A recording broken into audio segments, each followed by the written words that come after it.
हे focus, उम्मीद है आप सभी लोग बहुत अच्छा कर रहे होंगे। आपकी तैयारी जो है बैंक एग्जाम्स के लिए बहुत अच्छी चल रही होगी। तो ये जो वीडियो रहने वाला है, एक शॉर्ट वीडियो रहने वाला है कि हम जो है इंग्लिश सेक्शन, जो बैंक एग्जाम्स के अंदर इंग्लिश सेक्शन आता है, उसको कैसे इंप्रूव कर सकते हैं। क्योंकि बहुत से हिंदी मीडियम स्टूडेंट्स होते हैं जो इंग्लिश सेक्शन में स्ट्रगल कर रहे होते हैं। जो इंग्लिश मीडियम्स होते हैं उनको इतनी प्रॉब्लम नहीं आती, बट जो हिंदी मीडियम्स होते हैं, क्योंकि बैंक की एग्जाम्स की जो इंग्लिश होती है वो एक अच्छे लेवल की आती है, तो जब तक आप प्रैक्टिस नहीं करेंगे, आपको सही तरीका पता नहीं होगा, तब तक इंप्रूव करना थोड़ा सा मुश्किल होता है। तो कैसे अपन इंग्लिश सेक्शन को इंप्रूव कर सकते हैं, उस बारे में इस वीडियो में अपन बात करेंगे। ठीक है, तो सबसे पहले जो इंपॉर्टेंट चीज़ होती है, जो सब रिकमेंड करते हैं कि आप टॉपिक वाइज कंप्लीट कीजिए। क्यों? क्योंकि अगर आपको आपका सिलेबस ही नहीं पता होगा, आपको उसके बेसिक फंडामेंटल्स ही नहीं पता होंगे, तो उसके अंदर अच्छा स्कोर करना थोड़ा सा मुश्किल हो जाता है। तो आपको बेसिक्स कंप्लीट करने हैं। कहाँ से कंप्लीट करने हैं वो मैंने आपको एक वीडियो पहले शूट किया था कि यूट्यूब के ऊपर फ्री सोर्सेज क्या हो सकते हैं, उसका लिंक जो है मैं आपको डिस्क्रिप्शन और कमेंट बॉक्स में दे दूंगा, तो वहाँ से आप देख सकते हैं। ठीक है, कोई पेड कोर्स नहीं, पूरी तरह से फ्री है। आप वहाँ से चेक कीजिए, मैंने भी वहीं से प्रिपेयर किया था, आप वहाँ से प्रिपेयर कीजिए। ठीक है, तो अपन शुरू करते हैं आगे कि सबसे पहले आपको टॉपिक वाइज कंप्लीट करना है। ठीक है, और इसके साथ साथ एक हिंदू एडिटोरियल जरूर करना है। हिंदू एडिटोरियल क्यों करना है? रीडिंग स्किल्स के लिए।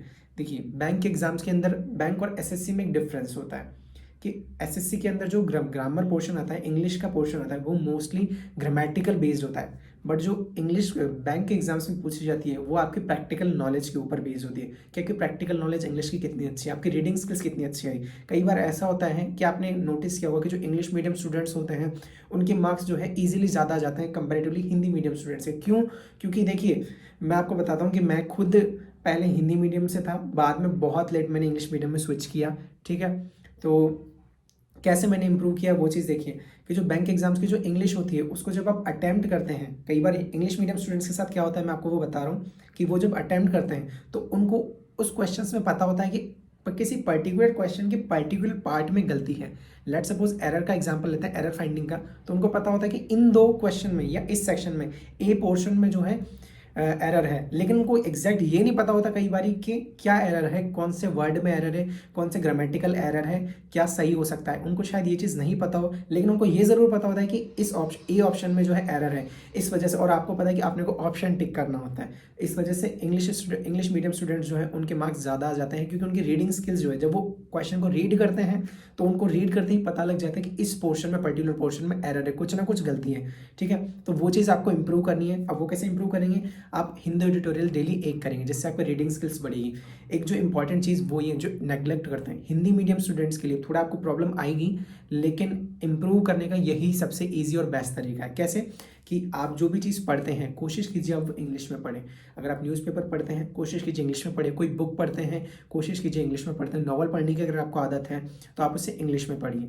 दूसरी चीज़, जब आप मूवीज़ देखते हैं, कोई सीरीज़ देखते हैं या कुछ भी ऐसे एंटरटेनिंग चीज़ देखते हैं, ठीक है, तो कोशिश कीजिए कि आप उस हैबिट को इंग्लिश में देखने में स्विच कीजिए। इससे क्या होगा कि आपकी लिसनिंग स्किल्स बढ़ेगी, इंग्लिश की आपकी रीडिंग स्किल्स बढ़ेगी, आपको जो है पर एक जो प्रैक्टिकल नॉलेज होती है इंग्लिश लैंग्वेज की वो आपको मिलेगी। इससे आपको जो है जो एक रीडिंग कॉम्प्रिहेंशन जो स्किल होता है पढ़ने का, रीडिंग स्किल जो होती है इंग्लिश की, वो आपकी इंप्रूव होगी। ये बहुत इंपॉर्टेंट चीज़ है, ये हिंदी मीडियम स्टूडेंट्स के लिए भी और इंग्लिश मीडियम स्टूडेंट्स के लिए भी जो अपनी रीडिंग स्किल्स को बढ़ाना चाहते हैं, जिससे कि बैंक एग्जाम में इंग्लिश सेक्शन जो है अच्छे से अटैम्प्ट हो सके। मेरे खुद के SBI JEE में 29 आउट ऑफ 30 थे, और ऐसे ही मेरे RBI असिस्टेंट में भी 29 आउट ऑफ 30 थे, ऐसे IBPS PO में मेरे 28 आउट ऑफ 30 थे। ठीक है, तो इंग्लिश सेक्शन मैंने इसी तरह से अटैम्प्ट किया था। यही जो है एक बेस्ट तरीका है, इजी तरीका है। इसके अलावा क्या कर सकते हैं आप कि RC आपको डेली करना है, एक RC आपको डेली करना है। कहाँ से करना है मैंने आपको वीडियोस में ऑलरेडी बता रखा है, फ्री सोर्सेज यूट्यूब से। और आपको मॉक देना है और मॉक का एनालाइज करना है। ठीक है, और इंग्लिश का मॉक आपको अच्छे से एनालाइज करना है। वहाँ पे जो एक्सप्लेनेशन दी होती है, डिटेल्ड एक्सप्लेनेशन, वो डिटेल्ड एक्सप्लेनेशन आपको सुननी है कि कौन सा रूल वहाँ लग रहा था या कुछ और जो मिस्टेक थी जो आप मिस कर रहे थे वो वहाँ लग रही थी। तो ये चीज़ें आपको करनी है और इन चीज़ों को रिपीट करते जाना है बार बार। ठीक है, और ये जो मैंने बताया ये इनफ होगा इंग्लिश सेक्शन इंप्रूव करने के लिए।